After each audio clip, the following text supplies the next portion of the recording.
Hi everybody, this is Rob and Kurt with Two Brothers Hobby, and we're taking a look at the Ares Advantage Optim 80 CP RTF. A little, by all means, a ultra micro helicopter. Very lightweight, very tiny, but it's a CP. CP.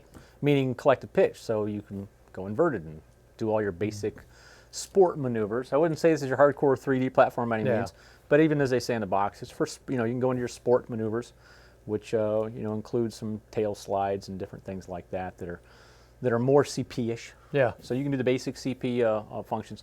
It's funny because we've seen this class come out, and you can grade the things as, all right, is this a hardcore stick banging CP helicopter that you're going to do all this crazy stuff with, or are you going to progress into it? Well, this is definitely aimed towards the progression category. Yeah. It's meant to be kind of like that CP trainer to get you from coaxial flight, which a lot of people start off with just to see if they can do it, if it's interesting, and then they move into single rotor fixed pitch, which we've seen really move away a lot in the last few years. It's like it's not a real hot market, and it's not nearly as attractive as a CP or some of the other, and certainly the multi rotors.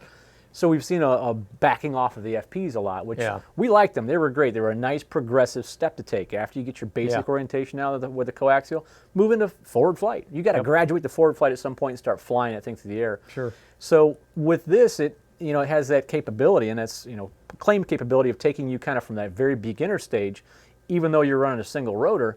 It has built-in stabilization, which they call their AEGIS system, AEGIS, which includes both natural flight progression, which allows you to go from very stabilized flight into more raw or standard one-to-one flight response and characteristics.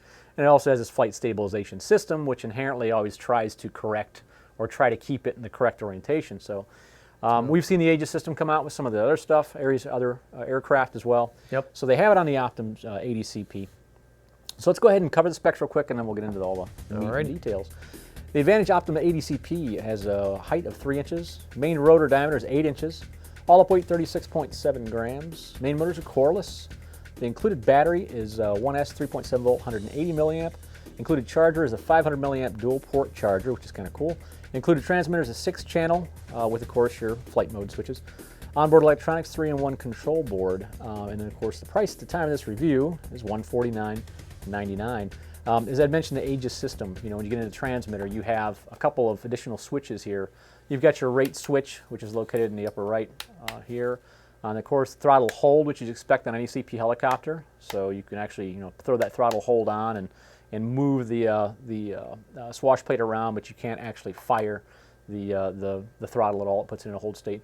And then you've got normal and stunt. No, not two modes, but just a normal and a stunt, which of course normal, your throttle progression, if you're new to helicopters, as you raise your throttle stick, it goes from 0 RPMs up to preset or max RPMs, and that's where you're working with that fixed pitch scenario. It's just a couple degrees up, and that's about it. You just want to be able to get that thing off the ground. It's probably about 5 degrees. It's really hard to tell on something this tiny, but you're not doing a full deflection, up pitch. And then when you go into to stunt mode, then you go to a fixed RPM. And you're at center stick, you're neutral on your pitch, negative pitch and positive pitch. So that's how you're able to go upside down and get that negative pitch and hold the aircraft in an inverted position. So all the things you'd expect on, a CP helicopter, from throttle hold to stunt and normal mode. And then you also have your stabilization mode, which is the other switch you see here. And you essentially have on or off. That's your two options. And in the on mode, it's going to want to keep itself in an upright orientation. So think of it as kind of a bailout switch. So you're flying around in normal, and you're getting used to your forward flight. So you got your coaxial, you got all your orientation down. Switching to fire this thing up in normal mode, and you're working on that fixed pitch kind of approach. It's it's just get it up in the air with the throttle and fly it around forward flight. You're not going to do any aerobatics at all, but it's going to get you very comfortable with that forward flight movement and your lateral moves, your strafing moves, and then also banking and flying it around like a fixed pitch helicopter. And then, of course, when you flip up into CP mode, you can still enable the stabilization. So you get into CP or into idle up mode or stunt mode, and you're cruising along, and you get into trouble. It's exactly what's going to happen. Oh my gosh, I lost my orientation. Use that as a bailout switch, and no matter what's going on, it immediately rights you back up to the upright position, which that's exactly what it's meant to do, and that's exactly what it does. So, all right. But now it's off to the flight. Yes, it is. The eye candy, as they call it. The eye candy. Take a look at the flight footage, and then make sure you come back for part 2 for the review scoring.